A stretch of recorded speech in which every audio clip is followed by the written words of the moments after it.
Hello, just gone 2:15. Welcome along to a brand new Chair Boys Live. My name's Dan Simpson. Nice to see you again. Nice to be back. It's been a while since we've done one of these. That international break got in the way. It was interesting. It's been a busy season. There's been a lot of football for us to take in, but I missed it. I probably missed it. Had Wycombe withdrawal over the last couple of weeks. It's fantastic to be back. Now, listen, before we go any further, before I tell you what's in the show, I'm going to get it out there. I know. I look like a Poundland Dom Gape. Lockdown has finally got to my hair. You don't need to mention it. I've put it out there. Thank you so much for joining me. My name is Dan Simpson. We will keep you busy for the next half hour or so before Wycombe take on Blackburn Rovers. This is huge. Actual Premier League champions have come to Adams Park for Good Friday. They've fallen a little bit since then, though. They find themselves 15th in the Championship. After such a strong start, they kind of dropped down a little bit. I mean, they were beating all sorts of teams at the start of the season. They beat Derby, obviously. We remembered what happened when we went there in September up at Ewood Park. But they've kind of dropped off a little bit recently. They've only won one game in their last 12. Wycombe prop up the league. 8 games to go. This is Matchday 39. But get a good result today. We've got Rotherham on Monday. Who knows? The season could look a lot different. The last 6 games could look a lot different on Tuesday. So keep your fingers crossed. I'm going to whack out the cliche. Easter is a time for miracles, isn't it?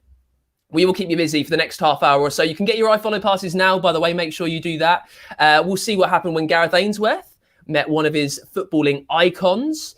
What else have we got? We'll chat to the opposition. We'll get the opposition view from a Blackburn Rovers fan.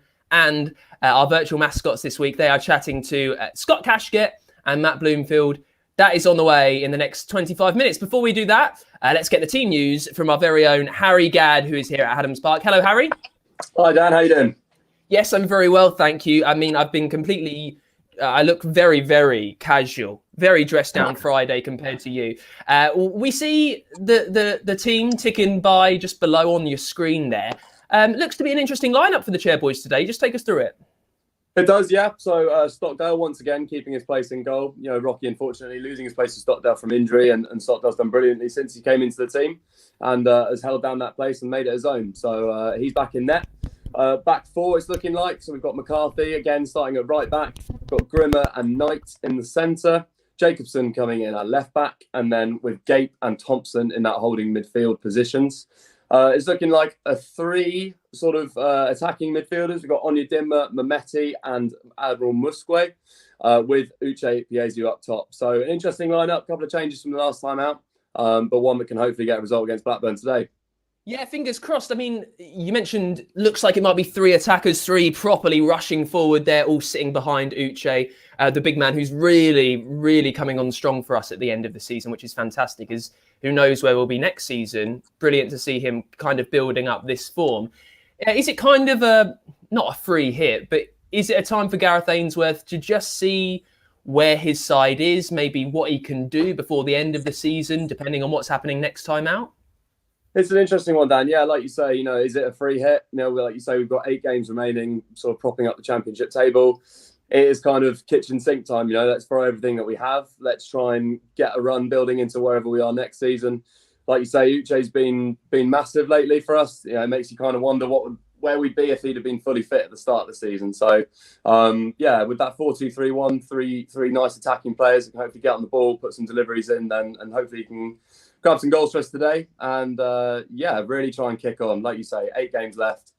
Why not? Let's go for it. It's an attacking lineup today and one that can hopefully be the catalyst to a really strong end to the season. It's not over till the very end, and we'll see what happens. I mean, you mentioned attacking lineup. I said earlier on that it's been a busy season. There's been a lot of football. I think you can kind of get bogged down by it at some points. But, I mean, it's hard not to get excited when you see what the front 4, I guess, 3 and then the 1 of Mehmeti, Onyedinma, Admiral Musque with then Uche Piezo kind of leading the line there. It's fantastic to see such an attacking strength, especially against Blackburn, who haven't performed defensively recently, Harry.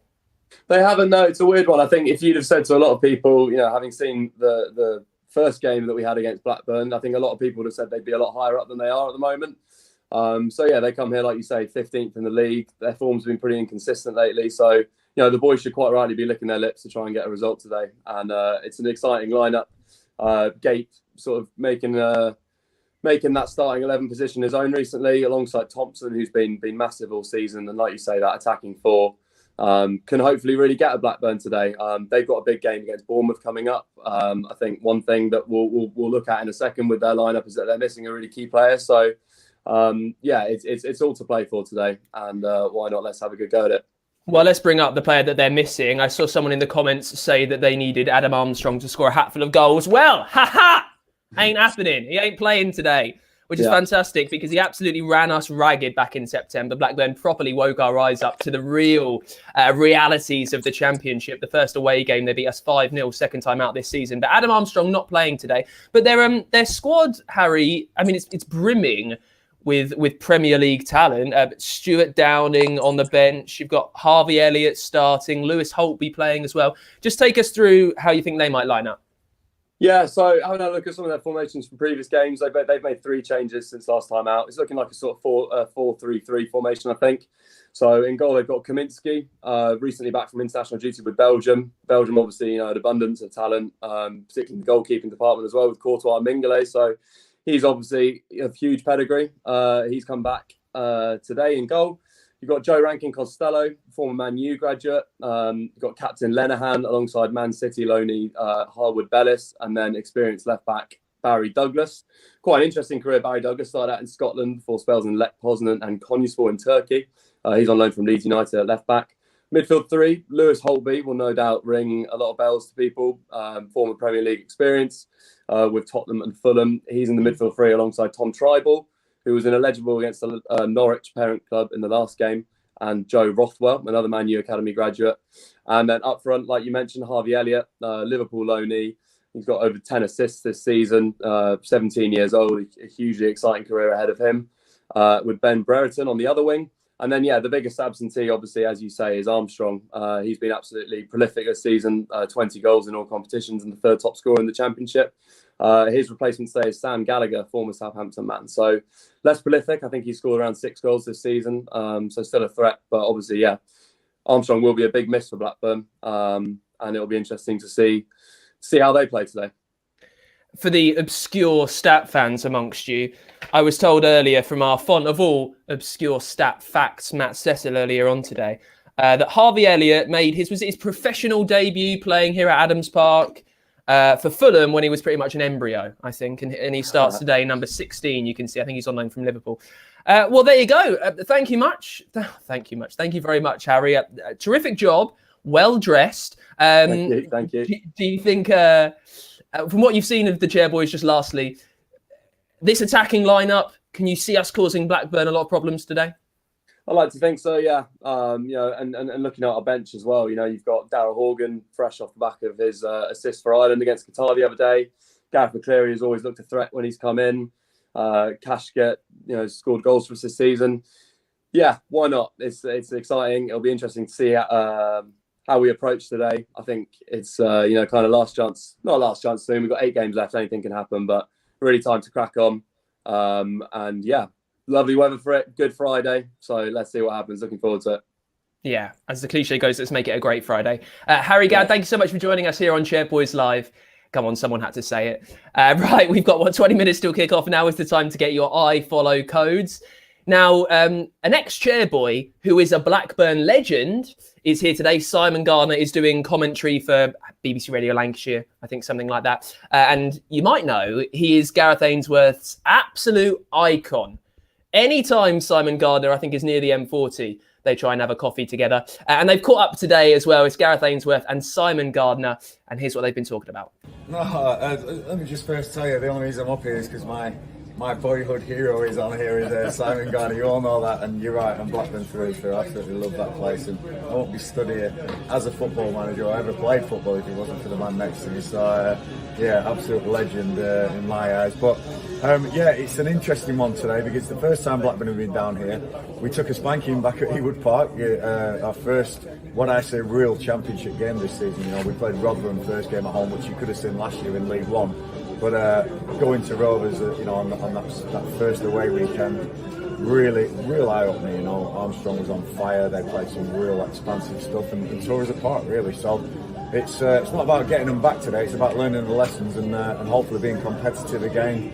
I know they've had 1 or 2 injuries, and I think 1 win in 12 for Rovers, which is obviously it's something that we'll be looking at. See if we can take advantage of that. But they're a strong side with a great manager. Tony's a good fella and always had some nice words for me. But I could do with Garns up front today, if I'm honest. But he's getting a bit greater than I used to know him. So we'll stick with Uchi Peter up front. But no, we're really looking forward to the game. And like I said, pleasure speaking to Radio Lanks always.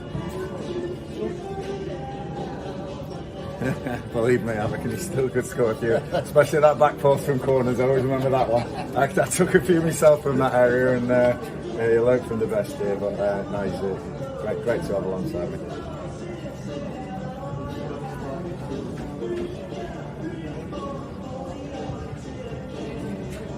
Absolutely, all 3 of those things and some.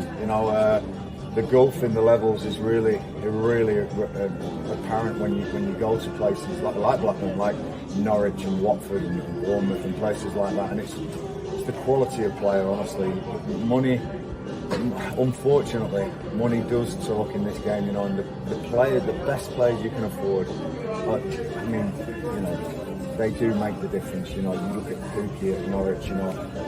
He gets half a chance and he finishes. And if you need 3 or 4 chances, you're going to be out of the game. And that's the difference. The real in the box, both boxes. It's a cliche. It's so true. And like I said, unfortunately, football does rule. But I was supporting Rovers back in '93, '94 when they probably took advantage of Jack Walker being generous and getting Shearer and Sutton in, and that got us the title. So it's been there all the time. It just feels like we're up against it a lot at Wycombe, but we fight, we swing hard in the games, and I'm really proud of what we've achieved.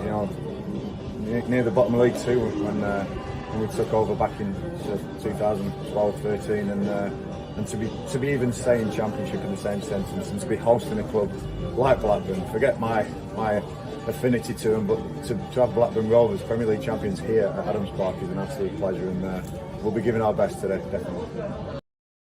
I hope that made sense to you. So that was Gareth Ainsworth and Simon Gardner chatting to BBC Radio Lancashire. They were asking the questions through the headphones. Simon Gardner is doing commentary. I think you kind of got the gist, though.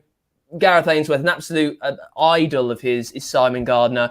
Obviously, a man with such strong Lancashire roots. And he's here managing the Chairboys. So fingers crossed we can do Gareth proud today. So Simon Gardner is on commentary for BBC Radio Lancashire. I've seen Darren ask who's on commentary today. I know who's on commentary today. It's Big Phil Catchpole. He's making his return here at Adams Park with Alicia Povey, who you might have heard on iFollow over the last few weeks. Be fantastic to hear her debut on BBC Three Counties. Now, let's say hello to our virtual mascots today. We've got Jake Bowers, Louis Rogers, Alfie Roach, and Benjamin Payne. Remember, we've got a few more opportunities for you to be virtual mascots this season.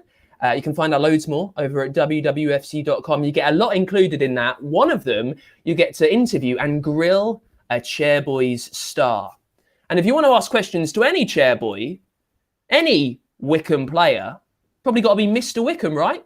Today they've been chatting to Matt Bloomfield. So there are 4 of you on the call. So we're going to speak to each of you. And if you can all think of a question that you'd like to ask to Blooms, okay? So we're going to start with Jake, who is 10 years old, I think. Jake, you there? Yeah. And Jake, who is your favourite Wycombe player? Oh. Who's your favourite player? Probably you, Bloom. Probably you. Ah, you're too kind. What a start to the call that is, Jake. Thank you very much. How are you, Jake? Are you good? Yeah, I'm good, thanks. Looking forward to the Easter Bunny visiting, mate. Yeah. Yeah? We'll ask everyone this question then. What is your favourite chocolate bar? What Easter egg would you most like to receive? What's your favourite chocolate, Jake? No idea. No idea. Any. Are you like a Dairy Milk man or like Maltesers or what? Dairy Milk. Yeah, good decision. Okay. Good decision. And have you got a question you'd like to ask Blooms? Hold on, we're going to have to have a look. Do that one there. That one. Which football team? What football team do you support? Well, I think after 17 years here, it has to be Wycombe. I've been here for so long that it gets in your blood, and it's now my team. When I was your age, Jake, I grew up in Ipswich, so Ipswich Town was my team. and they were who I supported growing up. And I was extremely lucky to join them when I left school and play one game in their first team. But like I say, I came here when I was 19, which was just over 17 years ago. So Wycombe Wanderers is now my team. I think that's fairly easy to say. So yeah, they're my team now. Fantastic. And Jake, can you give us a score prediction for today's game? Probably 1-0 to you.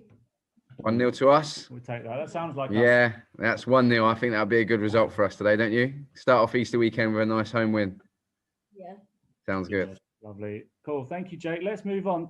Is it Louis or Lewis? It's Louis. Louis. Cool. Hi, Louis. How you doing, mate? You okay? Yeah, I'm good, thank you. What about you? I'm very well, thanks. I like it. You got your flag all over your chair and everything. Yeah, I like it, mate. Well done. Have you been watching all the games this season, Louis, on iFollow? Yep. Well, as many as I can, at least. Yeah, cool. And who's your favourite player? Probably Scott Cashcat. Scotty Cash. I'm ever so sorry to disappoint you. I'm not Scott. It's Scotty's fault. We'll have to get an apology. I'll pass it on to him, though, Louis. And what's your score prediction for today's game, Louis? Not going to do it. It's cursed. It's cursed. Okay, it's cursed to do a score prediction. Okay, then. And what about your favourite choice of Easter egg? What are you most hoping for? Fun. Fun. Love it. Brilliant, mate. And what is your question for Blooms? Who do you think's going to eat the most Easter eggs in the Wycombe team? Oh, that is a really good question. I think Scott Cashcat, he likes his. I think he likes his treats, so he's definitely going to be up there. Who else likes their treats? Nah, I'm gonna have to say Scott. Scott's gonna have to be my prediction. He's gonna eat the most Easter eggs out of anyone. Who do you reckon? I'm not sure. No? We'll go with Scott. I'll go and ask him. Once I finish this call, I'll go and ask him how many he's planning on eating over the week. Not before Monday's game anyway. He'll have to wait till after the game, I reckon. How many cream eggs do you think Scott could eat in a day, Louis? By the sounds of it, 100. Oh, yeah, I'll ask cream him. eggs. That'd be a good challenge. I think. Right. Did we get? Oh, we didn't get your score prediction because it's cursed. It is cursed. Okay, Yep. that's He's fair going to enough. keep Right, it to himself. Let's speak to Alfie. Alfie, you there? Yes. Alfie, good to see you, mate. Hi, Alfie. How you doing, mate? You okay? Good, thank you. Good. Who's your favourite player, Alfie? Probably Fred. Yeah, Fred's good, isn't he? Good choice. What do you like about Fred? That he gets on the ball and dribbles, or? Yeah, he's really quick. He's really quick, isn't he? Yeah. And what's your score prediction today, Alfie? 2-1. 2-1. Oh, I like it. And what would be your choice of Easter egg? Cadbury's Dairy Milk. That's my favourite, Alfie. Good choice. And Me, you, and Alfie, Jake eating all the dairy milk ones. Brilliant. And have you got a question for Blooms? Who is the best player you've ever played at Wycombe with? Oh, the best player ever. It's a good question. Probably the one most relevant to you guys, who you'd know, is Ibire Easy.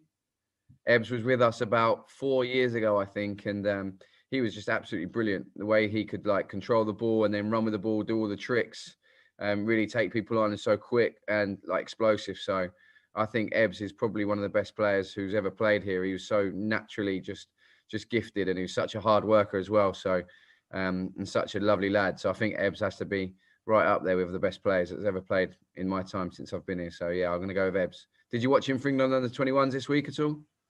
Did you see his penalty he scored? Good player, isn't he? Yeah. Really, really good. And a lovely lad as well. Really hard working, really nice guy. So yeah, I love Ebbs. He's great. Brilliant. Who do you think is the best player in the world, Alfie? Who's the best player in world football? Messi. You're a Messi man. Can't argue with that, really. Come on. No. Good choice. And last but by no means least, waiting very patiently, we have Benjamin. Are you there? Ben, yeah? Yeah. Hi, Ben. How you doing, mate? You okay? Yeah, I'm okay. How are you? Yeah, I'm very well. Thank you, mate. Thanks for asking. What's your score prediction today, Ben? 2-1 to us. Who's going to score? I don't know. I'm not sure. No. Who's your favourite player, Ben? You. Lovely. Yeah. There you go. I mean, if you don't love Matt Bloomfield after that, I don't know what's wrong with you. Also, if you don't love Louis Rogers after that, absolutely stonewalling Matt Cecil's questions. What's the score going to be? Not making a score prediction. It's cursed. What do you want for Easter? A lot of fun. Big fan of that, Louis. Thank you to Jake, Louis, Alfie, and Ben for being today's virtual mascots. We've got a few chances left for you this season, a couple of home games. If you want to be a virtual mascot, if you know someone that does, that's what you need to do. That is what is included. To find out more, head to wwfc.com. Just over 20 minutes until kickoff. Wycombe take on Blackburn Rovers, who somehow have found themselves 15th in the league. Let's find out how that's happened after the stonking start to the season they had. With the opposition view today, it's sports journalist and Blackburn fan, Anthony Wootton. How you doing, Anthony? Hey, Dan. Not too good. Not too bad. Sorry, not too bad. Hopefully even better come 5 o'clock. Now, listen, it's too early in this exchange for you to bring out smack talk like that. So let me just take you back to September. Rovers taught us, Adam Armstrong really taught us the harsh realities of this league. 5-0 at the Swamp up at Ewood Park. And it looked, for all the world, like you were going to make a good fist of promotion this year under Mowbray. Kind of what's happened? Talk us through the season. Well, I think in the last 12 games, 1 win. In the last 12, they've drawn 7. Lost 7 and drawn 4. And I think the inconsistencies has really come back to bite them. You look at January and they had a fantastic month and it looked like they were going to get the ball rolling and away we go. We make the push for the playoffs. Started off so well. They lost the opening game of the season against Bournemouth, but should have won that, could have easily won that, and obviously beat you guys 5-0 at Ewood Park. Things are looking up and you're looking good. And we go to Derby, we win 4-0. Then all of a sudden we're the leading goal scorers in all of England. And it's, wow, Mowbray's plan is in place. We've got Harvey Elliott, we've got Adam Armstrong, we had Bradley Dack due to come back. Unfortunately, he got injured just a few weeks ago.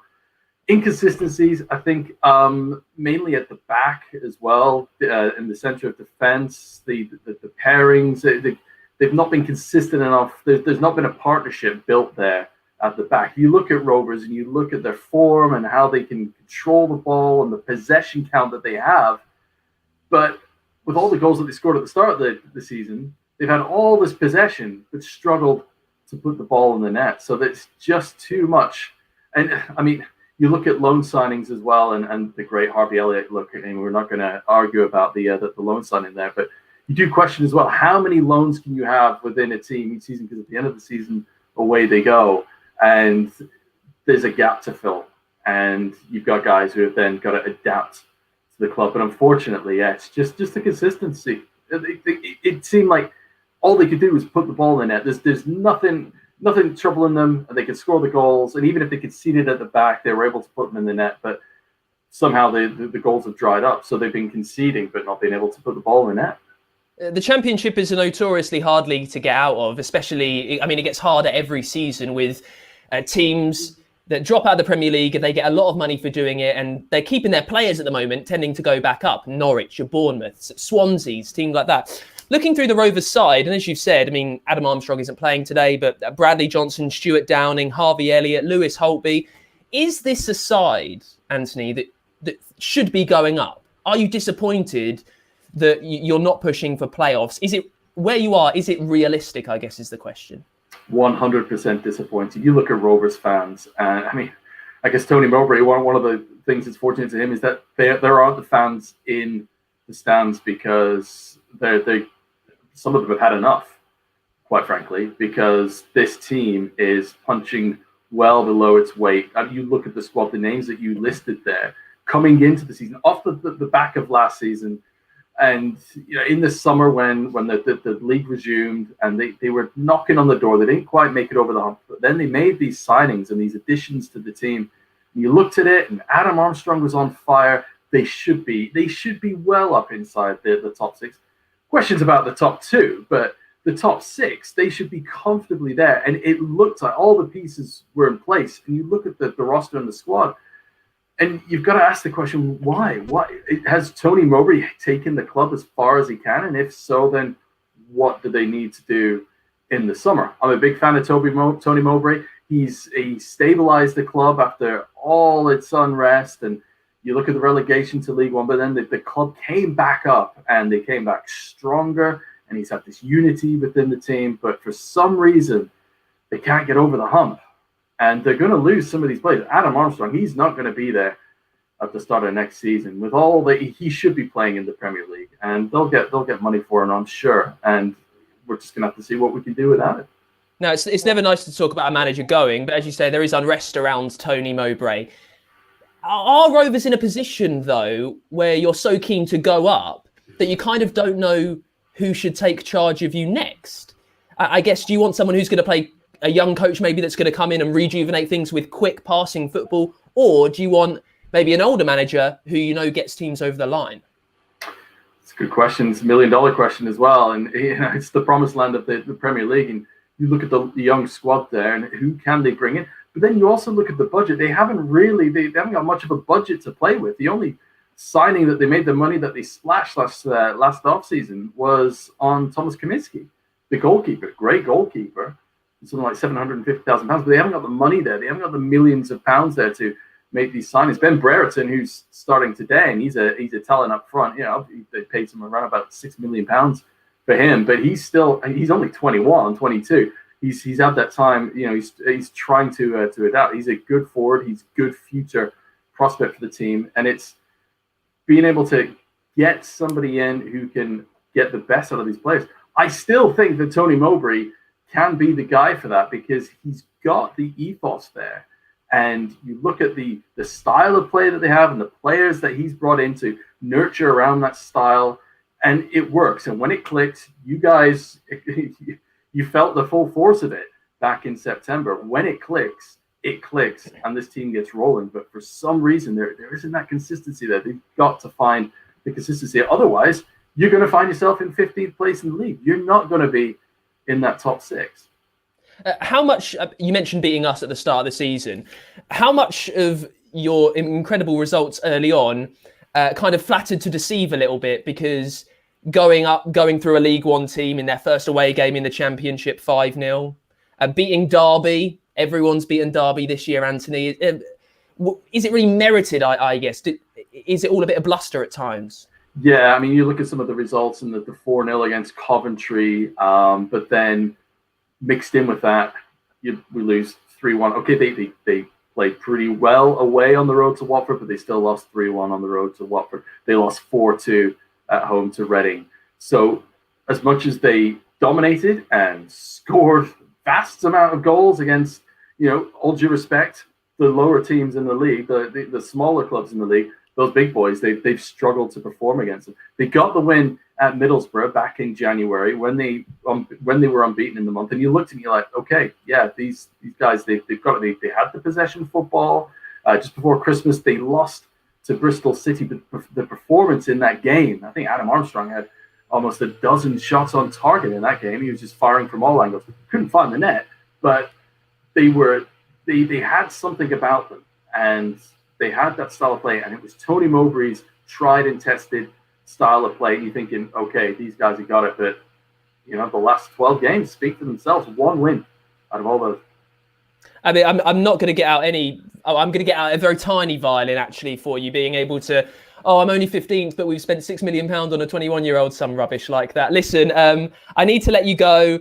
It's custom on any football show to ask for a score prediction. We had Louis earlier on say that they are pointless, that they've been cursed. What's the score going to be today, Anthony? I got to say to you, Blackburn could be the first team in their first 2 Football League matches against an opponent to win those 2 by 5+ goals in each of those games. So I've got to go 5-0. Working to the last team to do it against Swansea in 1955-56. So it's got to be 5. They've got to get 5 at least. So I'm going to go 5-0 again. Repeat performance. I'd advise you not to become a betting man, I would say, Anthony. Listen, thank you so much, pal. Cheers for joining us on Chairboys Live. There you go. Always a lot of fun. Anthony got 5-0. Made me angry right before the end of the stream. Listen, that is it. It's just under 15 minutes till kickoff. Get your iFollow passes now. It's wwfc.com. As I say, things might look how they do at the moment. It's Easter. As the cliche says, it is a time for miracles. Do well today. Go through Rotherham on Monday. Things start to look a lot different, I reckon. Get your iFollow passes, wwfc.com. 14 minutes till kickoff. And fingers crossed for 3 points for a Good Friday. Thanks for watching, Chairboys.